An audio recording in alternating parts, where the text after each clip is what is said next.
Hello. I have got some books to show you today.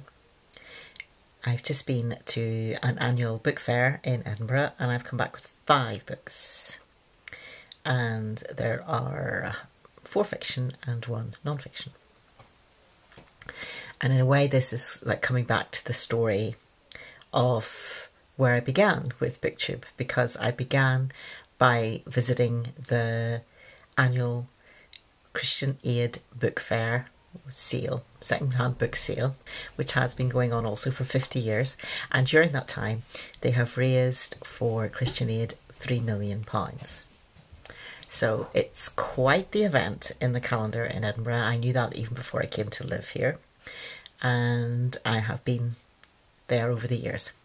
Now this year was a completely different affair. It was much smaller because the church in which it's hosted has recently, just this year, merged with another one. So in all of the business of that, the book sale had less time to be decided upon and so forth, and there were more people involved, and so this year they just had a one day instead of a full week.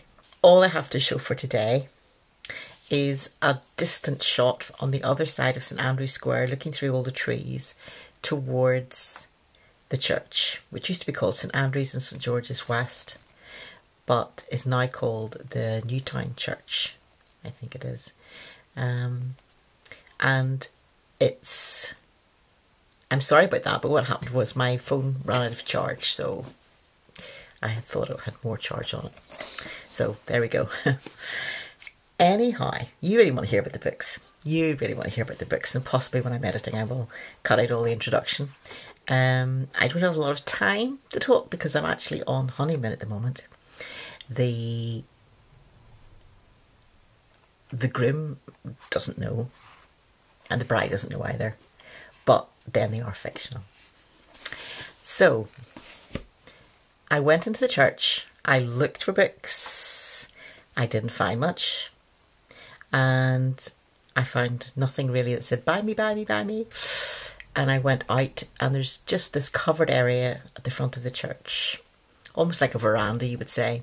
But there was a few tables of books, and I started looking through one and came across the book I've been referring to so far, which I was, wow, in amongst not many books of choice.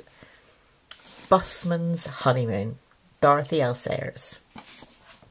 It's a Lord Peter Wimsey book, and I managed to get some good second-hand books of Lord Peter Wimsey and loved them, absolutely loved them, and was looking for more, and they don't seem to appear. I think she's kind of,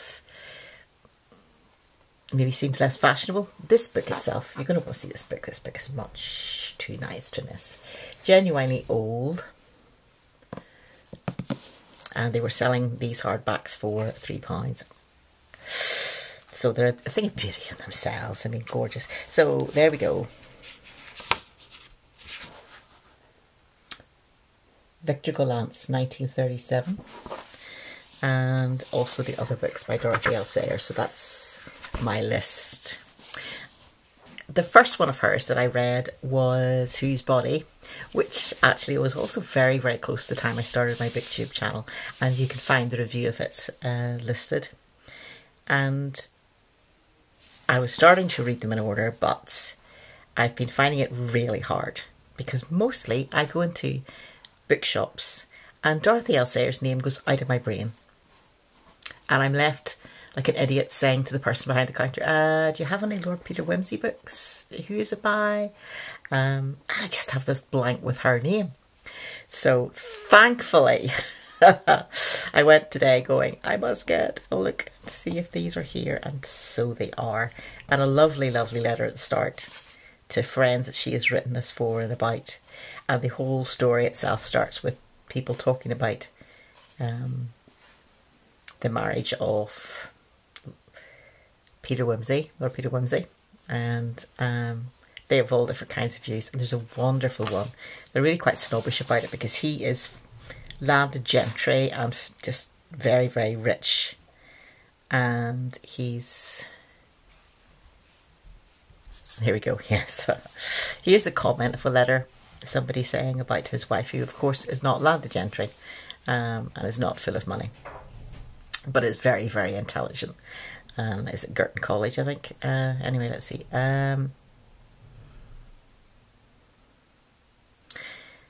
Referring to somebody else who's been snobbish about the new bride. Naturally, I pay no attention to her snobbish nonsense about misalliances, which is ridiculous and out of date. Compared with the riff-raff we are getting in now from the films and the nightclubs, a country doctor's daughter, even with a poet in her past, is a miracle of respectability. So, yeah, love that. Looking forward to reading this, Busman's Honeymoon. Delighted to get that. Slightly less good condition, but it attracted me because it's about Don Camillo. I have a book about him. It might be just called Little World of Don Camillo. This one is called Comrade Don Camillo and Don Camillo and the Devil. And they're by Giovanni Guareschi. I hope I pronounced that right because he is Italian. And this book, again, Victor Gollancz Limited printed. Nice. For the Companion Book Club London. Doesn't that sound lovely? Companion Book Club. And it's slightly older because it doesn't give a date of publication at the front. Not that I can see. Oh, this edition, sorry, issued in 1965, is for members of the Companion Book Club, Borough Green, Sevenoaks, Kent, from which address particulars of membership may be obtained. Very nice. And there's someone has put a handwritten dedication in. I think, no, it's not. It's just through. It looks like a handwriting, and then actually when you turn the page, it's a picture. So I have yet to see how much it overlaps, if at all, with the book that I have. And they're wonderful.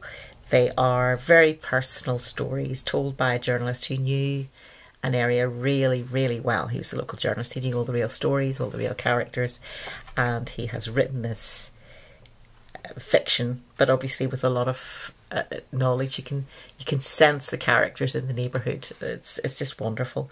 And the main characters are the priest and then the communist mayor, who are at loggerheads because they have different beliefs, but also the figure of Christ on the cross in the church speaks to the priest, Don Camillo. And yeah, it's beautifully written. There's a real sense of the people, the struggles, a lot of struggles for power in the whole thing, of course, between the Catholic Church and the communists, but also quite often when it comes to the bits and the area is in trouble, both the priest and the mayor want the best for the local neighbourhood. But also local neighbourhood are interesting. There's one in the stories that I had, and people are at loggerheads, and then what happens is that the local school mistress, who has taught them all and whacked them round the ear with the ruler as part of her teaching, as they would have done in the times, calls them to order and sorts out something that could otherwise have needed, you know, tanks and special commanders and whatever coming through to sort out. And she just says, she knows them, and she just speaks with authority. They kind of pull up straight and do what they're told. Yeah, it's quite interesting. Now, what's this other book we have got? It's very hard to read the spines as you go through. So this book, I took a total risk on. It's called A Stillness in the Air by Elisabeth Kyle, printed by Peter Davies in London, and first published, this is 1956. And I just simply thought, okay, I will read it and see what it goes. So I'll let you know on that. And if you have read some of our other books, there's a big long list at the start, you can let me know. Other one is much better known. Tudor, Bring Up the Bodies by Hilary Mantel. So I have read the first one, Wolf Hall, and I know there's a reading event going on at the moment with Steve Donaghy, so this could come in handy.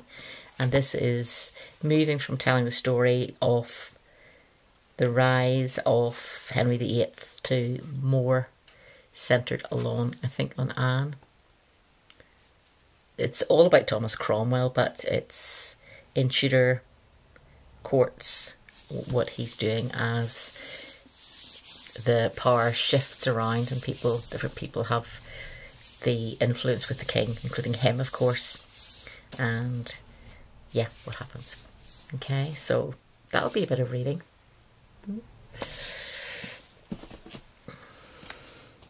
And we're down to the last book already. And this is unusual. This is a knitting book. And there was a box of books that were knitting and sewing, but not modern. And so here we have the Pictorial Guide to Modern Home Knitting.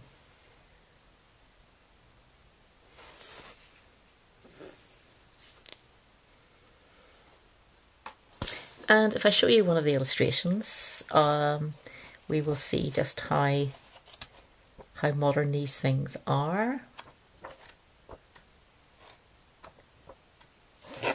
How about this? Did you see somebody in the street wearing that this morning? Or perhaps, well, this. Also fetching. So why did I get this book? It's clearly written a long time ago. The end papers are rather a thing of beauty.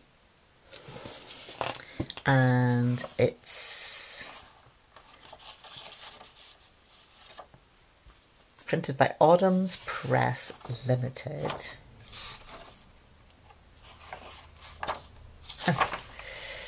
There's another hit to the aging of the whole thing. The model is having a little cigarette in her hand there. That certainly dates it a little bit. Why did I buy this very old book? And the answer really is that it talks to you in a really friendly way. It says, here's how you do something, and it shows you and explains it as if they're sitting down talking to you, whereas modern knitting books tend to be quite theoretical and like a manual, like an engineering manual, quite matter of fact. This I felt was like a friend sitting beside you explaining it and the basic principles. So I have my books. I don't have much time to read them just today, but I will report back. Bye for now.